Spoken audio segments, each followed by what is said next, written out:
after surgery, we get them moving, we get them up out of bed, we stand them up and actually get them to walk a few steps in the morning.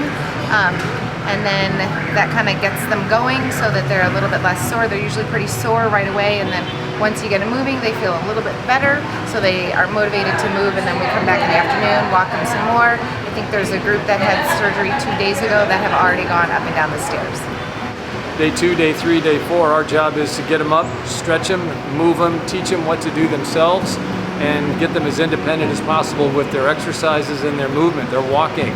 Show them how to get up and down stairs, show them how to transfer in and out of bed, and basically improve their confidence within themselves so that when we lead, they are capable, and so are their family, in maintaining and promoting continued success. I think by Sunday, 80–90% will be gone, and then Cindy and I will be here for another couple days to wrap up with anybody who's still here, maybe either late surgery or more complicated patients.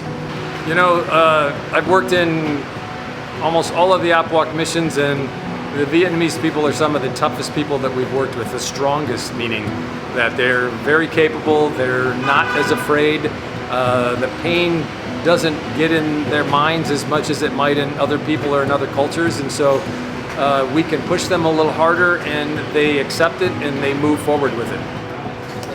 These Operation Walk missions make my heart grow bigger. That's it.